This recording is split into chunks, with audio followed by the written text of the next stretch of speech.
Welcome everyone to this afternoon's Medicine Grand Rounds. This is the Raymond H. Murray Memorial Grand Rounds. And I will give some introductory comments regarding Dr. Murray. Dr. Murray was my chair when I first came here. He recruited me, and I can say that the words I think about regarding Dr. Ray Murray are that he was an excellent internist. He was a cardiologist. And other words that come to mind are he was very gracious, very dignified, very thoughtful, very kind. And I specifically remember that he took an interest in each of his faculty members. So he was an outstanding person and outstanding chair. Raymond Murray, following my comments, Dr. Aldasuki will introduce our speaker for this afternoon. Raymond Murray was an inspiring and talented physician who graduated from Harvard Medical School in 1948 after serving in the Navy Medical Corps during World War II. A specialist in cardiology, Dr. Murray worked in private practice in Grand Rapids, Michigan, before moving to the Indiana University School of Medicine. There he rose to become a tenured professor, chair of community health sciences, and director of the Krannert Institute for Cardiology. In 1977, he moved back to Michigan to serve as chairman of the Department of Medicine at Michigan State University's College of Human Medicine. He served with distinction until his retirement from the chairmanship in 1989. He remained active in the faculty and directed many important activities. A distinguished scholar, he authored more than 65 publications. Dr. Murray served as governor of the Michigan chapter of the American College of Physicians from 1994 to 1998. In 2000, he was named a master of the ACP, and in 2005, received the Lifetime Achievement Award from the Michigan chapter of the ACP. Dr. Murray was a gracious and cultured man, a good friend, a valued counselor, and a dedicated mentor. Now, Dr. Aldasuki will introduce our speaker for this afternoon.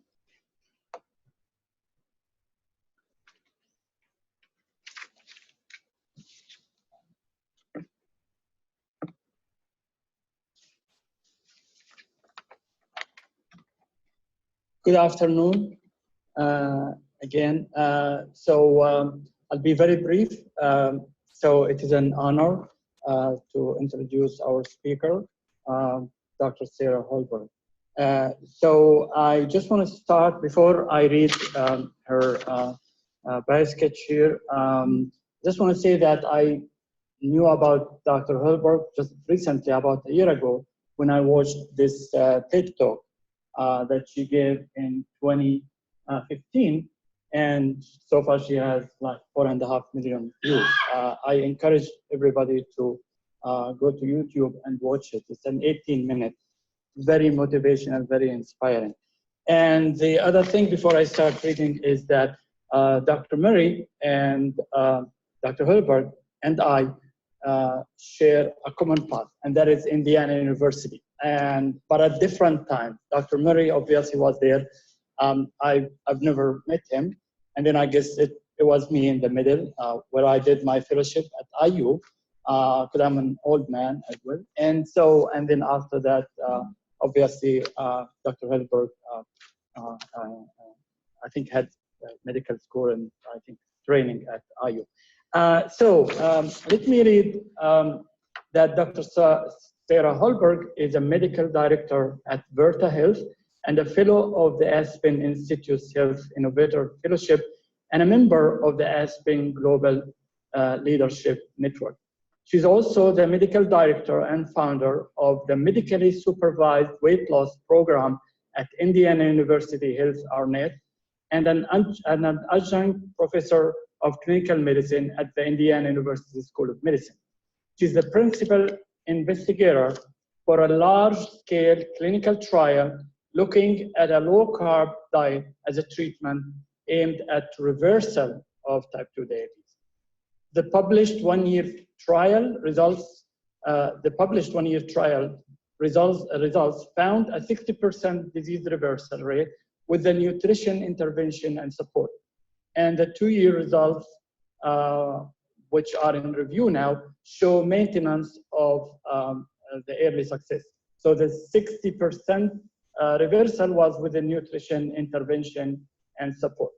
Dr. Hallberg is serving as the chair of the board of directors and chair of the Scientific Advisory Council for the Nutrition Coalition.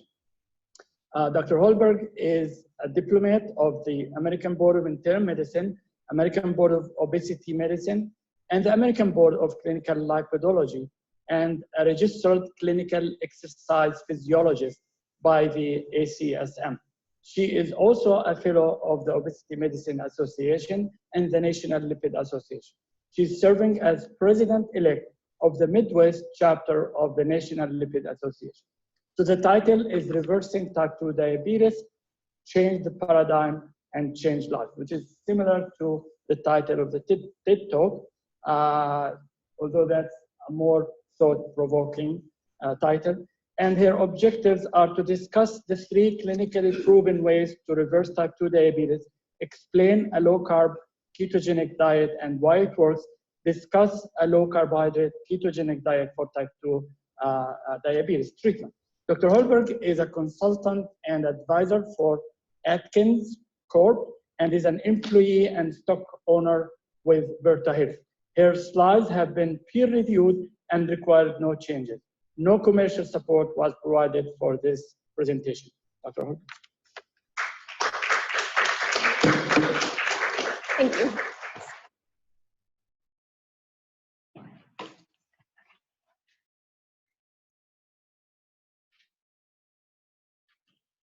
So can everyone hear me first? Yes? Okay, good. All right. Well, thank you so much. I want to thank everyone for coming today, and thank you so much for inviting me here. I'm happy to be here and talk about, I always say, my second favorite subject after my children, which is type 2 diabetes. Once again, here are my disclosures. And in addition to Berta Health and Atkins, I like to talk about my intellectual biases because I don't think we address these and confront these enough when it comes to science in general. So my intellectual biases is towards carbohydrate restriction as a treatment for type 2 diabetes. And that is because I have seen firsthand the life-changing impact that food can make for people. And the fact that a food-based intervention can have as profound effect, and I would argue even more than continuing to add medications, as is our current knee-jerk response to battling this disease. So once again, I won't read all of these, but purpose here today. And let's first begin with why we're even here. Like, why am I here? And that's because we know that diabetes is an epidemic. And the stark reality is over 50% of the adults in this country now have either diabetes or pre-diabetes. And that is just an incredibly striking number. But we're actually even in bigger trouble. And this was a really recent study that looked at NHANES data that asked the question, how many Americans actually are in optimal metabolic health? And the answer is pretty scary. Looking at this data, what we find is that 12.2% of adults in this country are in optimal metabolic health. So newsflash, that's almost 90% of us. I mean, look around in any group of people, 90% of people have some form of metabolic disease. And what I like to say is that, the diabetes epidemic, we've been talking about it being an urgency, maybe even an emergency. But when we're talking 90% of the adults in this country struggling with a disease like this, we are beyond the emergency. We're really in panic. And what is it going to take? Well, what is it going to take for the collective to care about this? I mean, stop to think of this for a minute. If we had almost 90% of the adults in this country suffering from an infectious disease, what would we be doing? As a country, right? Politics would be aside. We would be binding together to really fight this and do something about it. But because this is a food-based problem, somehow we just keep kicking the can down the road and ignoring it. But we can't anymore. Type 2 diabetes is an epidemic, an unprecedented one. And we have to collectively bond together to deal with this disease. So let's talk about what we can do about this. We can reverse type 2 diabetes. It is reversible, and this fact is something that we need to be screaming from the hilltops, not only within providers, but we need to let our patients know as well. So there are 3 clinically proven ways to reverse type 2 diabetes, and that is bariatric surgery, very low calorie diets, and a low carbohydrate diet. So what does reversal mean? Well, this gets into the semantics of it. There are a number of opinions on reversal, remission, partial remission, full remission, but basically everyone can agree that this is bringing the A1C or blood sugar below the threshold for diabetes and keeping it there for an extended period of time while removing diabetes-specific medications. So what we know does not have any evidence of reversal is our typical standard of care. So this was actually looked at in a large study at Kaiser Permanente.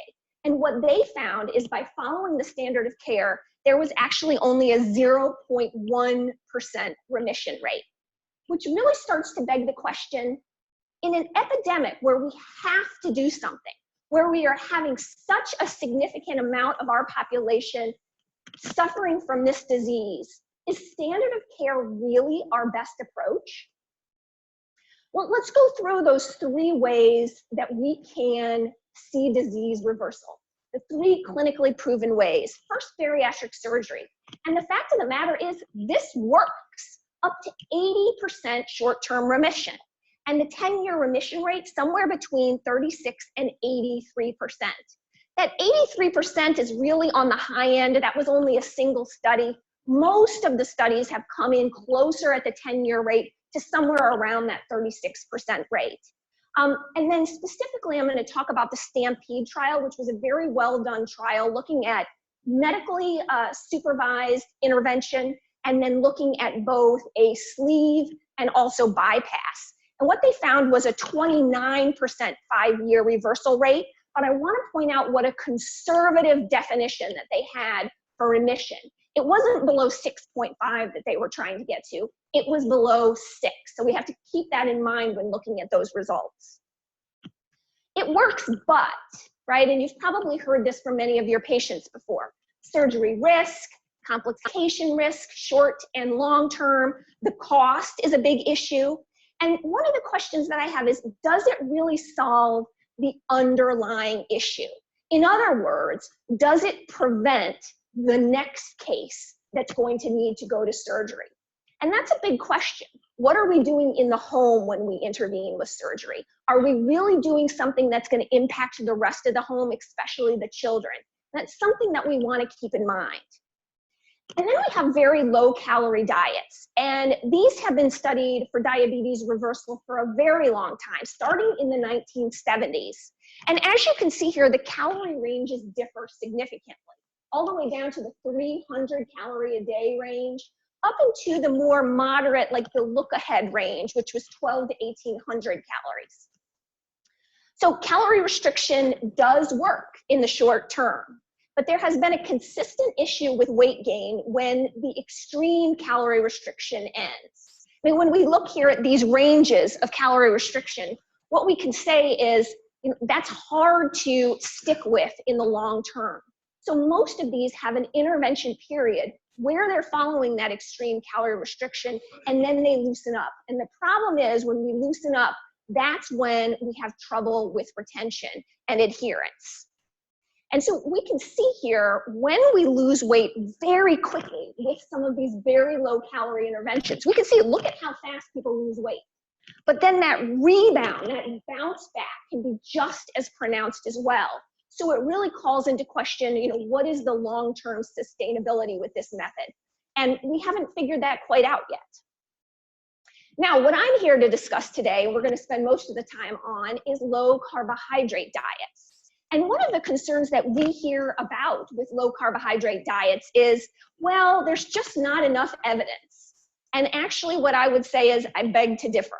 There's quite a bit evidence. 22 randomized controlled trials, 10 meta-analysis, you can see the list goes on and on. What low carbohydrate actually is the most well-studied nutrition intervention for type 2 diabetes.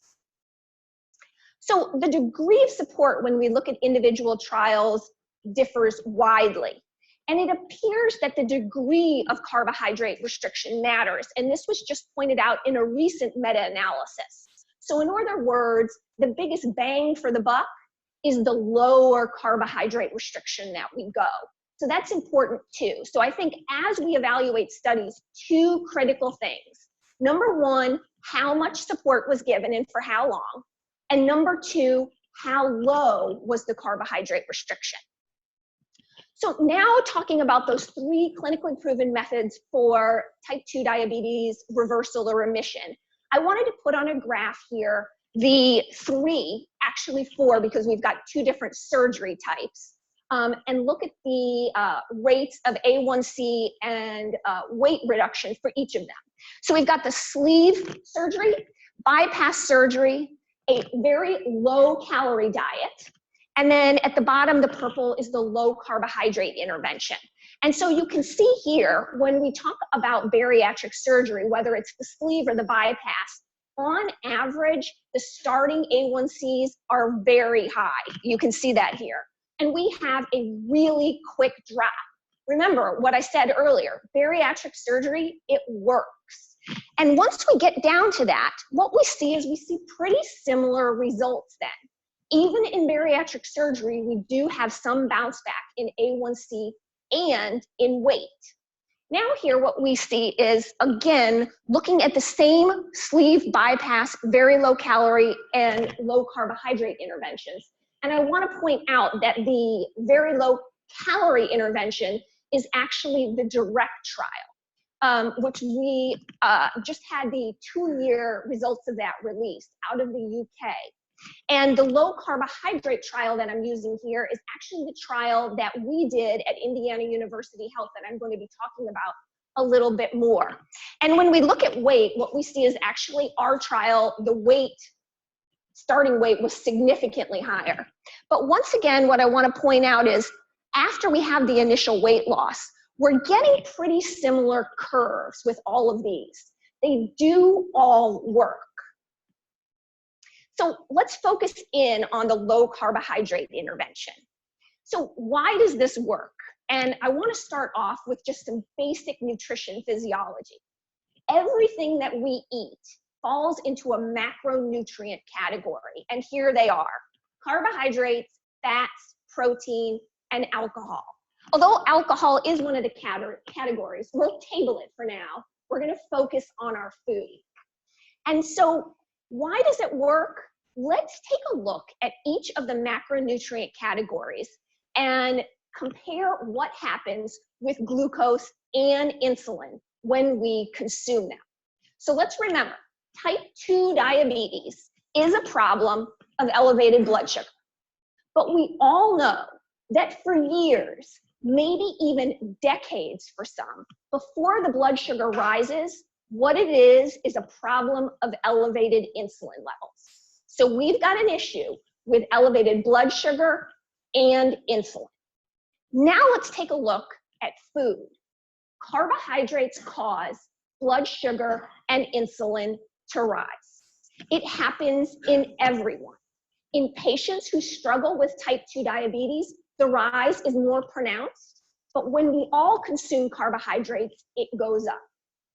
Now, let's look at what happens when we consume fat. Fat does not cause a blood sugar or an insulin rise.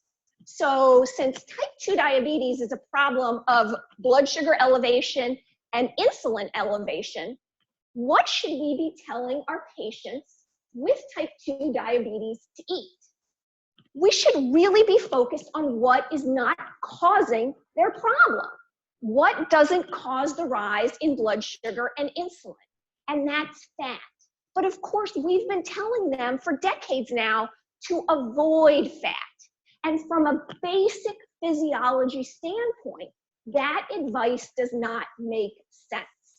So again, looking at this nutrition physiology, what we need to be telling our patients to avoid a rise in blood sugar and insulin is to restrict what's causing it to rise, carbohydrates, and emphasize what does not cause it to go up, which is the fat. And we've also got to remember that insulin is our fat storage hormone. And so even healthy carbs, which we often tell our patients to consume, causes them a problem. So let's take these two people and a healthy carbohydrate, which is a cup of brown rice, and they're both going to consume it. Now, a cup of brown rice has 45 grams of carbohydrates in it. And for the gentleman on the left here, once he consumes the carbohydrates, he's going to have to produce insulin, right, to push the glucose into the cells where it can be used. So he's going to make some insulin. But because he is insulin sensitive or has a high carbohydrate tolerance, he doesn't need to make that much insulin in order to dispose of the glucose. But the poor gentleman on the right here, eating the exact same food, but who is insulin resistant or has a low carbohydrate tolerance, in order to dispose of the exact same glucose, is going to have to make insulin to the degree of the gentleman on the left, but then make more and make more resistant to it. And why is this a big problem? Twofold. Number one, this guy now has all this insulin floating around, all this excess fat storage hormone. And we can begin to understand why people often gain weight even before the diagnosis of type 2 diabetes, before the blood sugar even rises, because they've been in this situation of elevated insulin levels for so long. And second, they're going to burn out, right? We're not supposed to be having to make that much insulin all the time. And so we can get beta cell failure. I mean, that is the hallmark of the rise of blood sugar when the diagnosis of type 2 diabetes is made. So again, in our traditional approach to this disease is what? When we get someone who already is in a state of elevated insulin levels, our prescription for them is actually to do things to increase the insulin levels even more. Either give them exogenous insulin or medication to force the body to put out even more insulin. And so what we really do is take someone who's already in a vicious cycle and we slam on the gas pedal when we do this. We've just made the situation worse. And so let's go back to what the American Diabetes Association says. The total amount of carbohydrates eaten is the primary predictor of glycemic response in a disease whose problem is elevated glucose. So let's take a look at a patient where we took that knowledge. Carbohydrate intake is the predictor of glycemic response, and we decided to attack it at the root of the problem and attack it at the carbohydrates. So here's one of our patients starting insulin dose, and again, this doesn't surprise anyone who treats type 2 diabetes, 210 units a day. That's pretty typical these days. Starting A1C, despite that high level of insulin, is 11.3. What did we do? Did we add more medications? No. We took them away and restricted carbohydrates while increasing the fat in his diet. And here is his insulin dose today and his CGM tracing. Do you notice? We don't have to worry about that. We're not getting the excursions because the carbohydrates that you take in are the primary predictor of glycemic response. And here we have close to a flat line. Those little bumps are probably protein bumps, right? But otherwise, we've got a pretty flat line because we're avoiding what's causing the glucose to go up. And then this was an interesting study out of Stanford that was said, you know, put CGMs on people who didn't have known insulin resistance problems. And surprisingly, except for to anyone who works with this patient population of insulin resistance, that blood sugars were rising during the day, even in people who didn't have diabetes. And, you know, I say no kidding. They were supposedly eating healthy carbs. They couldn't believe their blood sugar was going up. So I did a little experiment. I put a CGM on myself and I ate watermelon with my kids, right? Healthy carbohydrate. I went up to over 170. You can see how insulin sensitive I am because as soon as it went up, it plunged right back down again. But the fact of the matter is, if I was insulin resistant and ate this healthy carb of watermelon, what we know is it would go up and it would probably continue to go up. Even these healthy carbohydrates can be detrimental to our patients who are struggling with type 2 diabetes. And even, I would say, insulin resistance before the blood sugar is rising. So again, in the ADA guidelines, one of the recommendations is to couple insulin administration with carbohydrate intake. And I totally agree with this. But the fact of the matter is, when we're eating glucose or carbohydrates that become elevated glucose, it couples with a lot of insulin. If we want to help our patients reverse the disease, we want to be helping them to understand why they want to consume foods that don't couple with a lot of insulin. So now let's talk about what is a low carbohydrate diet, because there's a lot of confusion and people call many things low carbohydrate that really aren't. So first we have moderate carbohydrate, which is 30 to 40%, okay? And what we find in that 30 to 40% range is people often call this low carbohydrate. 30 to 40% of someone's intake from carbohydrates is not low carbohydrate. In fact, what I call the 30 to 40% range is the worst you could do, because what they're doing is they've got a moderate carbohydrate intake and they're coupling that with a moderate fat intake, okay? That's basically the standard American diet. That is not carbohydrate restriction. That's a bad idea. Low carbohydrate is anywhere under 30% or 51 to 130 grams. But where I think most patients with insulin resistance or type 2 diabetes and how I treat my patients is in the very low carbohydrate or ketogenic range, which is less than 50 grams a day or less than 10% intake from carbohydrates.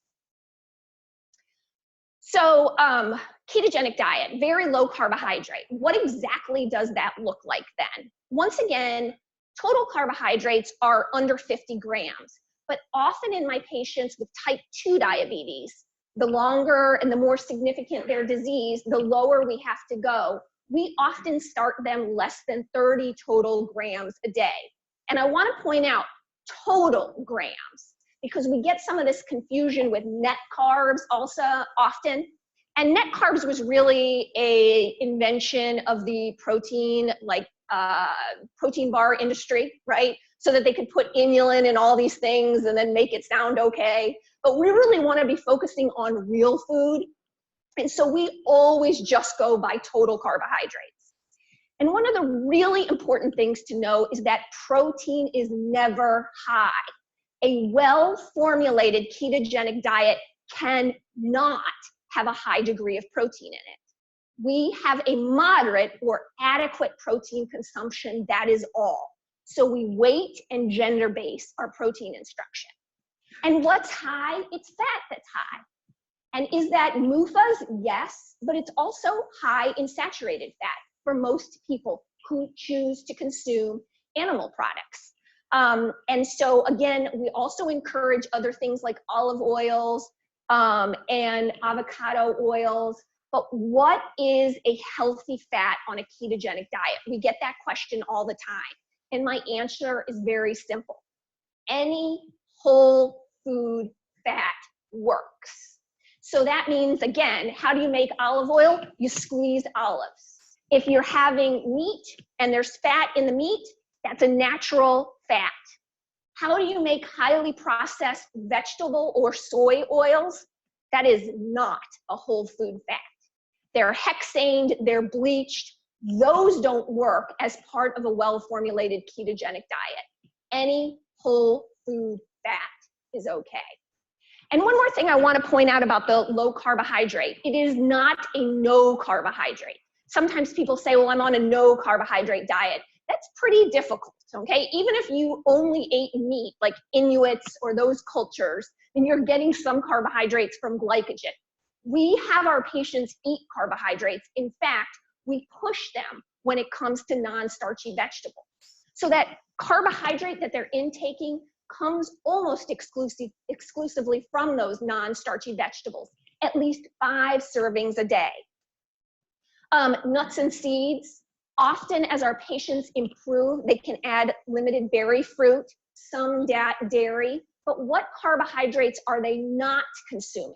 They're not consuming grains, potatoes, and sugar. So again, does this sound terrible then? I mean, what do you mean restricting carbohydrates? What am I gonna eat? And again, this can mean an incredibly wonderful meal plan every day. What our patients wind up saying after eating this way for a little bit, oh, this is the way my grandmother used to cook. That's right. And this can be done vegetarian. This can be done if you want to eat chicken. It can be done if you want to eat just seafood. I mean, we can do this even vegan. I mean, you can personalize this nutrition intervention to fit all kinds of culture, all kinds of taste preferences. It doesn't have to be done one way by a long shot. And so we're going to talk about our trial and how we supported people through a carbohydrate restriction nutrition intervention. And that is, we used a remote care platform. Okay, remember I talked about when it comes to low carbohydrate studies, the degree of support varied widely. And we think the degree of support is critical to long-term success. So what we did in our trial is that we put the patient in the center and we set up a continuous remote care platform where each patient got a health coach and a physician. The physician was me for each patient in the trial. And they were supported because they were inputting into an app their biomarkers every day, which included stepping off on a cell phone enabled scale, putting in their glucose, putting in their ketones. Not only was that feeding back to the patient, but those numbers were feeding back to the health coach and the physician, who could make almost real-time recommendations. The health coach using that data to make, again, almost real-time nutrition recommendations. Not having to wait till the next time they went into their physician offices, they gained 3 pounds, why? Or you lost 3 pounds, why? We have to relate it back to some prior incident.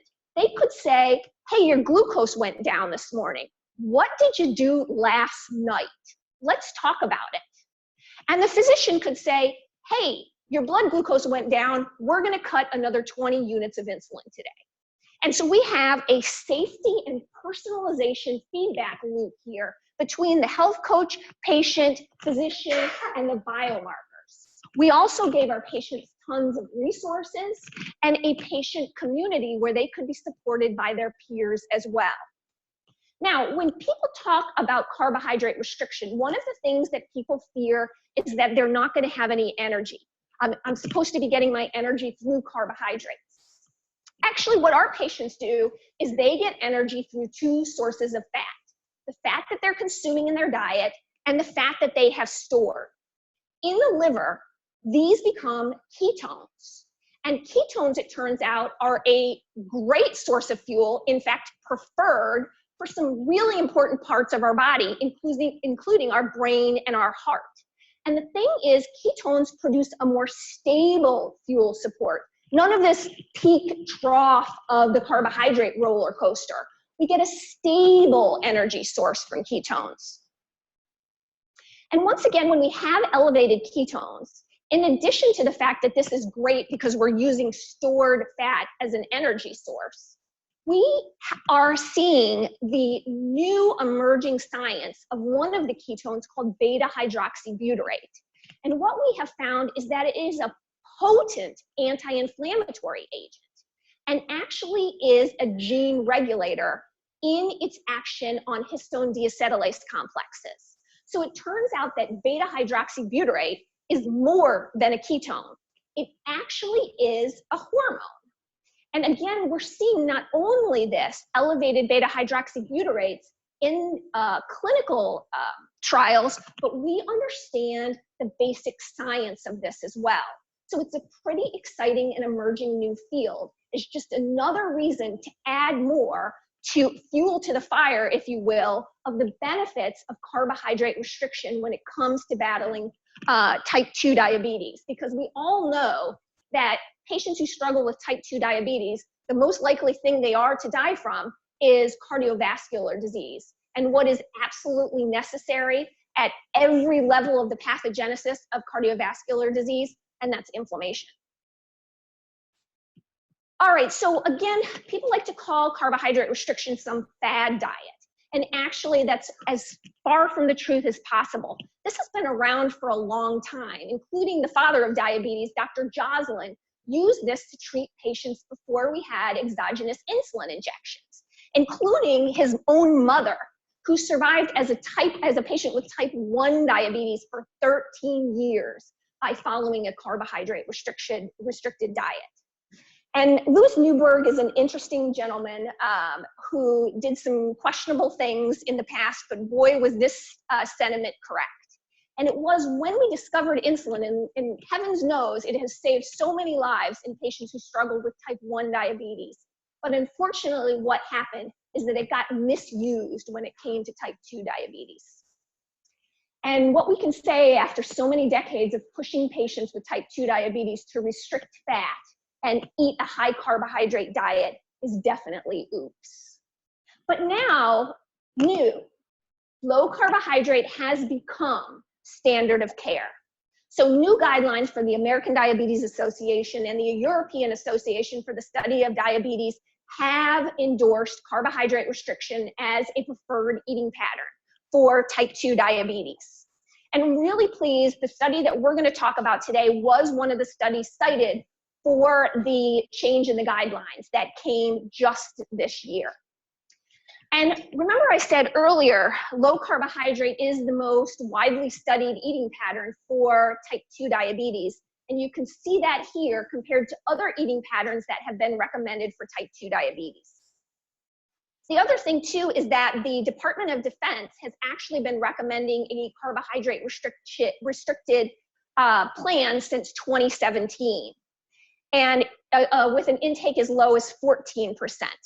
And one of the things that I think is really important to point out when we look at the VA and DOD guidelines is just how, when we look at these, we can see these guidelines followed strict methods and ensuring rigorous review of the evidence in their creation.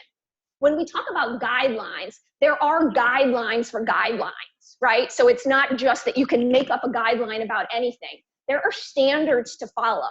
And when we look at the VA and the Department of Defense, we see evidence of that. They did a systematic review. They're following the USPSTF system. They're considering a change to the grade system. These are all ways to ensure that the guidelines are rigorously created.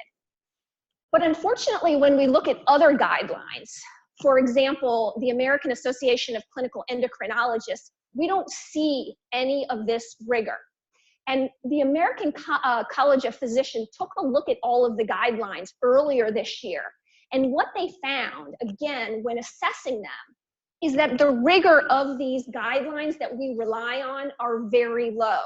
The AACE was actually the lowest rated by the American College of Physicians, followed very closely by the ADA. Where we look at ones that actually used those guidelines for guidelines, they score much higher. And it's really important as we assess our guidelines to know about. Now, I am going to breeze through this for the sake of time. This is evidence for carbohydrate restriction, and that's because we just published a paper. And it's just so brand new that I don't even have it in the slides right now. But if you Google my last name and diabetes, obesity, and metabolism, we have published a review of all of the evidence for all of the eating patterns for type 2 diabetes. And so you can go through every single trial in a table format. And it's nicely laid out so everybody can have an opportunity to really see the evidence in its entirety for themselves. So I'm going to breeze through this so that we can have time for questions at the end. But just to know that there are a number of wonderful trials when it comes to carbohydrate restriction. And one of the really important things to note when we look at the literature on carbohydrate restriction is most of the trials, when we are comparing carbohydrate restriction to some other eating pattern, is that the carbohydrate restricted arm is almost never calorie restricted. And I'll tell you right now that that's an important part for patients, right? Because how many patients have been told over and over again, calories in versus calories out, you have to count your calories.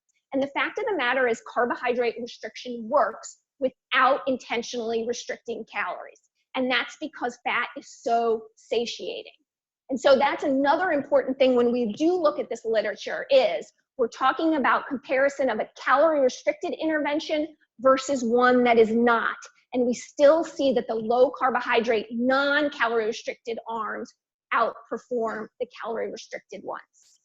Now, I do want to cover our study done Virta Health Indiana University trial. This is a 5-year non-randomized prospective controlled study.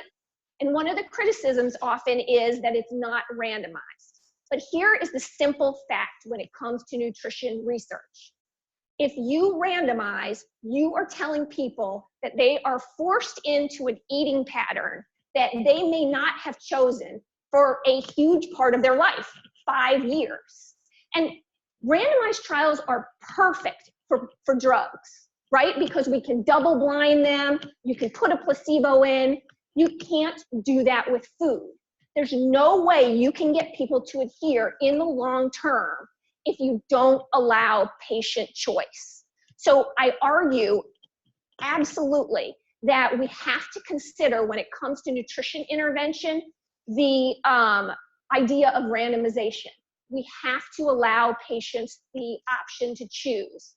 I feel that does remove the generalization of things when it comes to the results, but you're never going to say everyone has to eat a certain way, because even in the real world, patients have the right to choose. And so we are assessing this in people who chose to eat this way, and that is really important. So this was a large trial. There were almost 500 patients recruited. The active arm was almost 300 patients, and then we have a control arm. Now, the results that we're going to go over are only for the patients in the trial who had type 2 diabetes. So that was the entire control arm and 262 of the patients in the intervention arm. The rest of those patients had pre-diabetes, and we'll be reporting the 2-year results of that soon. But a couple of things that I want to point out. Mean BMI was 40. So we did not cherry pick these patients. And one of the important things is when assessing nutrition interventions for type 2 diabetes, a couple of things. Usually they restrict people to new onset diabetes, and 2, they exclude people on insulin. Our patients had diabetes for an average of 8.4 years. BMI of 40, and a large number of them on insulin. So these were pretty sick people to begin with. And our primary outcomes were body weight, metabolic syndrome criteria, and type 2 diabetes status. And so here we go, profound reduction in A1C. And remember, not only are we seeing A1C go down like that, but this is while we are taking patients off of medications, okay? Again, things that were thought to be mutually exclusive before. improvement in glycemic parameters while removing medications. And the fact that it goes down so fast is really important because it's important to the patients. They can actually see an impact the very next month when they go to the pharmacy in their costs and medications that they're no longer taking. But as you can see, it continues to decrease through the first year. And at a year, we had a 60% diabetes reversal rate, meaning patients had their blood sugars under the threshold for type 2 diabetes while all diabetes-specific medications were removed. We did make an exception for metformin because that is indicated for reasons outside of type 2 diabetes. And we know that it decreases the incidence of type 2 diabetes in patients with prediabetes.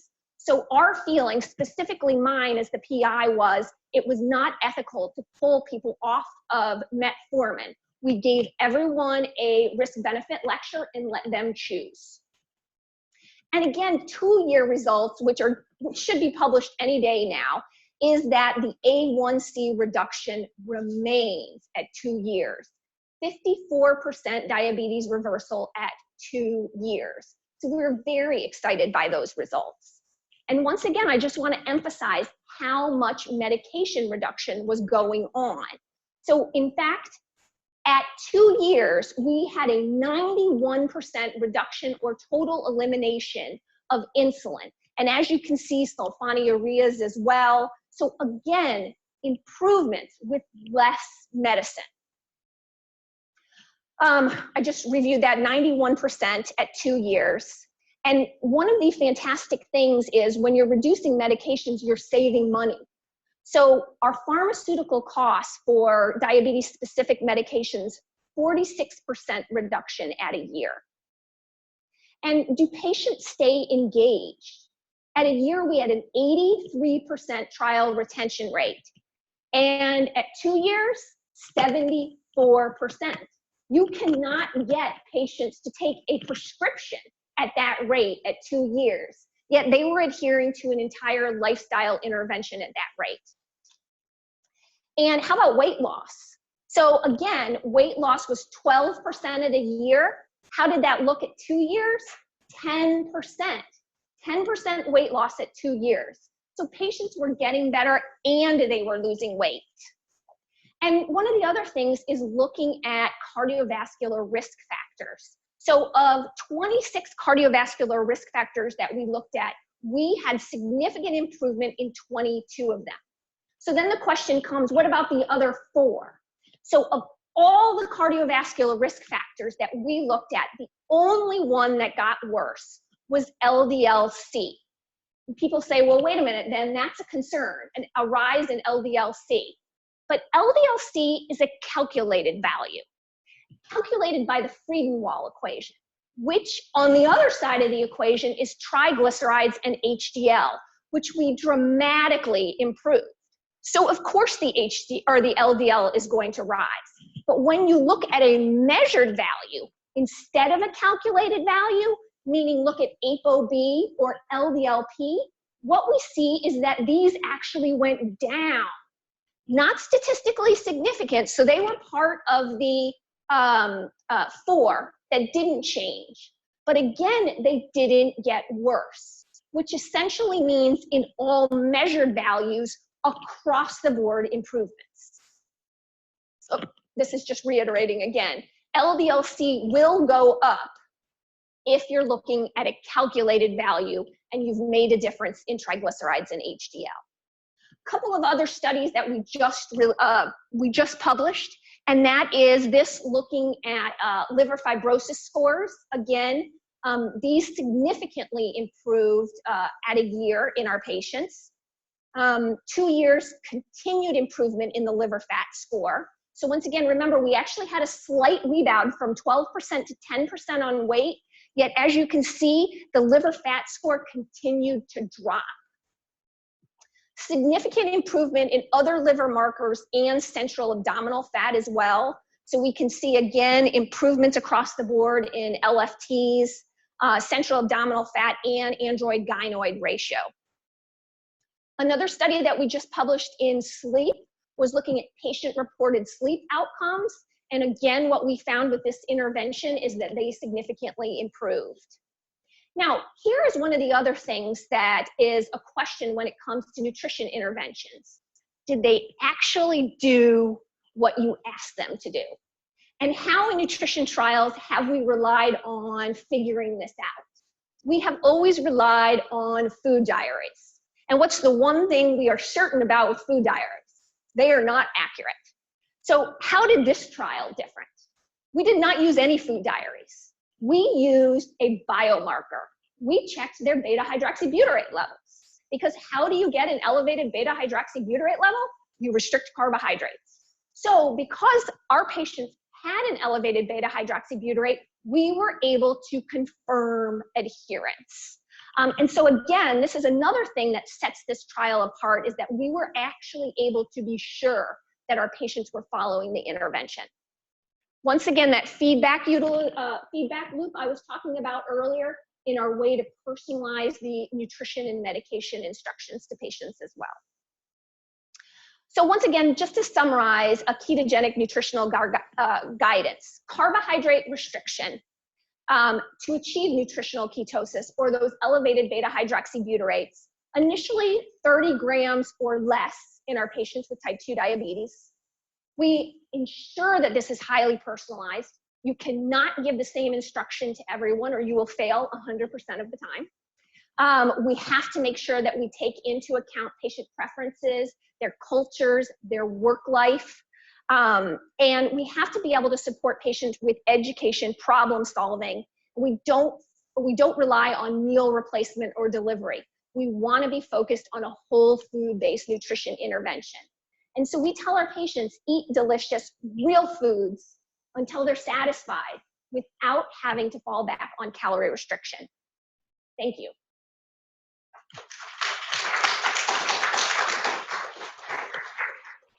Be happy to take any questions.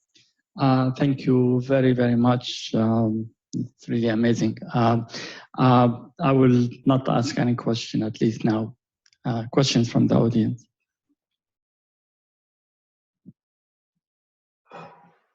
That was a very nice talk. Thank you. Two questions. The patient population that you referred to that lost weight and hemoglobin A1C got better, you started out by saying they were sick. And I'm surprised this initiating hemoglobin A1C was only 7.5%. Yes. The right? initial one was 7.6. So they were not terribly bad off. Well, they were on a lot of medication to get that A1C at 7.6. I believe that. Mm-hmm. And you are trying to remove the myth of calories in, calorie out. Correct. For some old timer like me, it's hard to give up. So my question is, what was the caloric intake of people who were eating this unrestricted diet versus the so-called control group? Okay, I'm sorry. Can you say that question? What was the caloric intake approximately of people who are eating this ketogenic, unrestricted caloric diet versus the control group? And I'll wait for your answer before I bet. Yes, so the answer to that is we don't know, okay? We did not do food diaries, so we did not track exactly what our patients were eating. We did not calorie restrict to them. Sort of the standard ADA calorie restricted diet. So yeah, we don't know what the calorie restriction is, and I guess that's part of the point in the sense that we don't have to calorie restrict. Now there have been a number of studies that said, okay, how many calories are these patients who are following a low carbohydrate diet actually eating? And you know what we find? They calorie restrict. Okay, we didn't track that in our study in particular, but what we find is that they organically restrict calories because, again, they're not hungry all the time because the fat it increases satiety so much. But in our particular one, we do not have a calorie exact count of the two groups. I would actually like to challenge one of the things you said. Absolutely. Because I did the Verta program for some months. And I found if my sugar went up, the health coach said, what did you do? What did you eat? So I found out I love cashews. They're you think of as a nice food, but I go nuts with, bad pun, my sugar goes up significantly with cashews. It doesn't with macadamia nuts. So there is in the daily conversation with the health coach. What are your numbers and what did you do? And it's easy to remember sort of easy to remember what I did yesterday. It's hard to remember what I did 3 months ago. Thank you. Yes, and that's true. And so there was the personalization, right? So cashews, very high carbohydrate, low fat, switching to a high fat, low carbohydrate nut, and that did it, right? So it wasn't that you can't have any or, don't eat anything at all, right? It's just, okay, let's go through and see why is it going up? What can we tweak then just by changing the type of nuts? Thank you for that comment. On the question of sleep and the diet, I didn't catch what the effect was. Oh, I'm sorry. So it was a patient-reported sleep outcome improved in the patients who were restricting carbohydrates in our intervention arm. Were any of those patients having sleep-disordered breathing? Oh, so CPAP. So yes, and we didn't have a high enough N to really be able to assess that properly, but that's a really great question and something that probably needs further investigation. I ask that because in a recent article in Chest, there was an article saying that people gained weight once they started the BiPAP.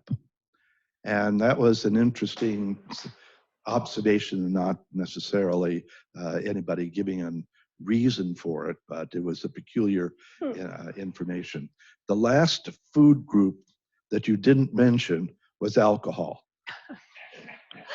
Okay, so here's the thing with alcohol. Yes, you can have alcohol on a low carbohydrate, even ketogenic diet. Of course, we can't go overboard with it.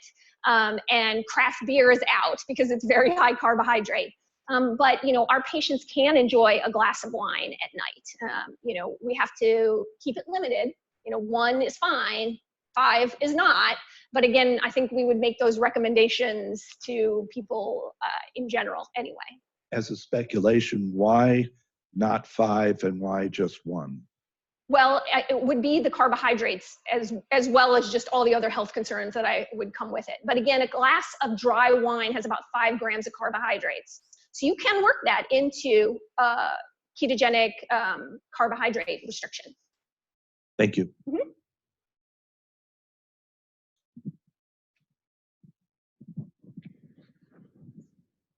It's also interesting you did not mention exercise as an important part, which I consider to be an important part of diabetic control. Could you speak to that? Yeah, absolutely. So again, my background is as an exercise physiologist. So I want everybody to exercise. However, we do not have our patients exercise at the beginning. Now, that doesn't mean if they came into the program and they were already exercising, we would ask them to stop. But what we find is that we want patients to start exercising when they're feeling better. And initially, when patients are, again, with a BMI of 40 on multiple medications, feeling crummy, to ask them to change their nutrition choices and exercise is really punitive at that point. So we get our patients, again, feeling better, they've lost weight, they're off medications, and then what happens is they come to us and they say, I'm ready to exercise, and boy, are we ready then, right, to support them and help them. And that, I think, is when we're gonna get patients to really stick with it. When they're feeling crummy, they weigh so much that, it's hard on their joints, all we're gonna do is get them to injure themselves. So our goal is to have everybody exercise. There is no question. It's just when we put that recommendation in, not at the beginning.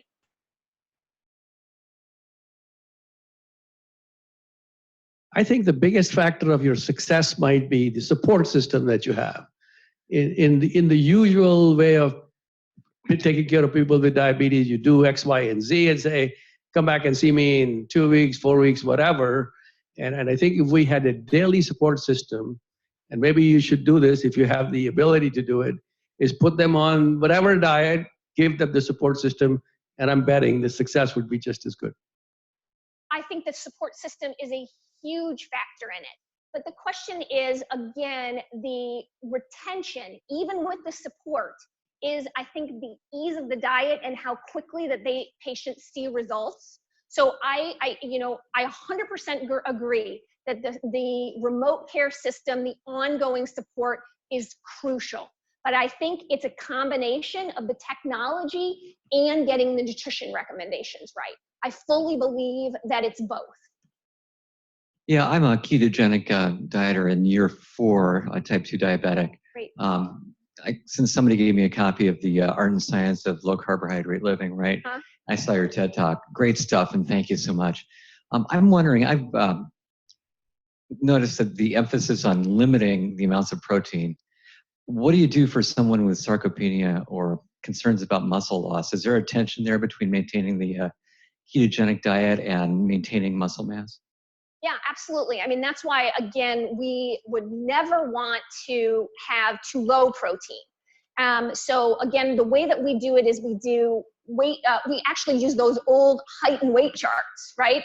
And so what we do is we are looking gender specific height and ideal body weight, okay? And then we're doing 1.5 as far as the protein dose goes. So we want to make sure that our patients, every single one of them, are getting adequate protein to maintain that muscle mass exactly. And if we have concerns for sarcopenia, might we increase the protein slightly? Yeah, but we probably also, again, going back to the exercise question, would encourage resistive training as well.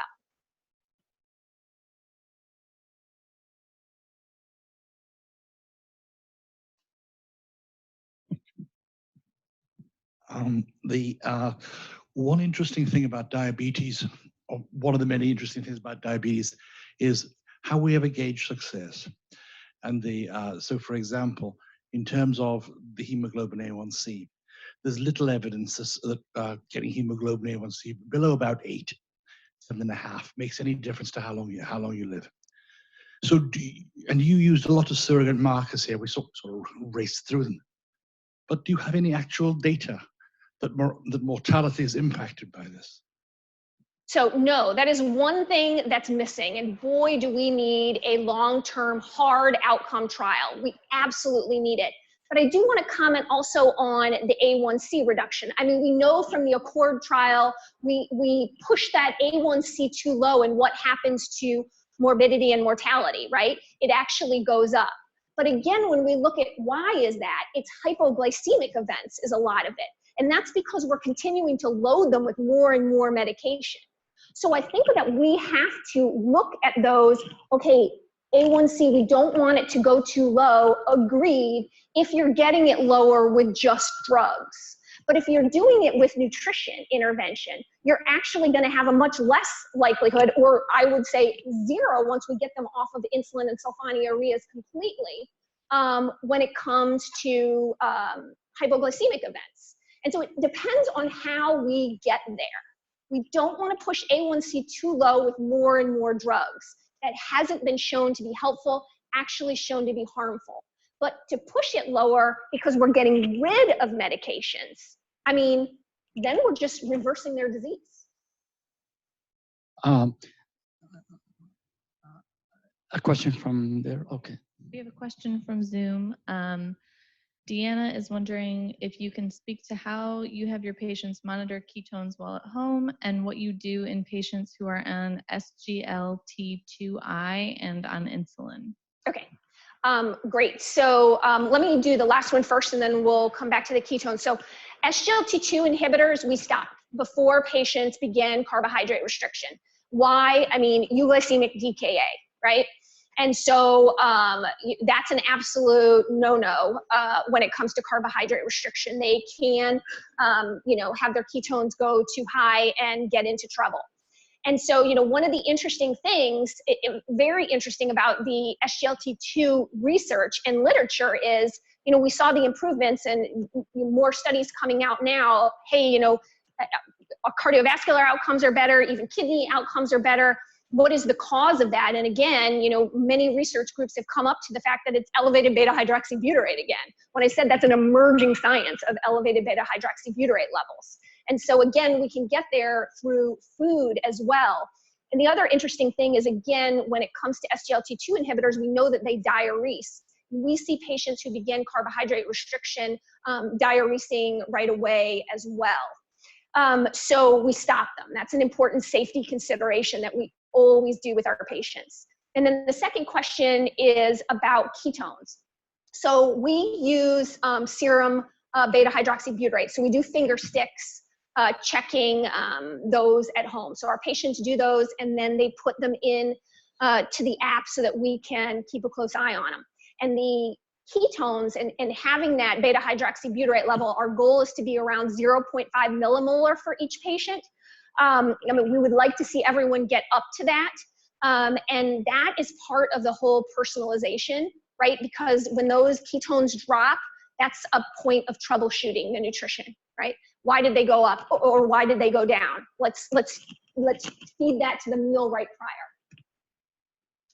prior. I think maybe we'll take just one last question. I know we can go for another hour, but just for the time, yes. Hi, I would like to know your thoughts on the GLP-1 class, just because it does promote weight loss and they do seem to have like a deficiency in that hormone for type 2. I like them. So, I mean, my goal is to get everybody off of medications, period. But I really like the GLP-1s. I call it a bridge. That's how like I frame my treatment with them. So in other words, if we're getting patients off of insulin, right, they come down. Many patients will get totally off of insulin in a couple of weeks, but not 100%. Some people will get down and maybe they'll go from, you know, over 100 units of insulin. They'll get down to that 10 to 20 range and we can't quite get them off. I'll pull them completely off of insulin and stick them on a GLP for a while, a GLP-1. And then, you know, again, they'll get a little extra boost in their weight loss, okay? They've gotten off the weight positive medication. So it's like you're improving it in both ways. You're getting them off weight positive, you're putting them on a weight negative. They lose a little bit of extra weight and then you can get rid of both of them. So that's what I love it as a bridge. That's how I refer to it. Well, I think we unfortunately have to stop here, and Dr. Hallberg promised that she will come back maybe when she has more data on the ongoing study. This is really revolutionary. I thank you for that. And I feel as an endocrinologist, at least on my behalf, that I feel guilty that Dr. Hallberg is a great physician. She's not an endocrinologist. I think endocrinologists should also do this. Thank you for attending.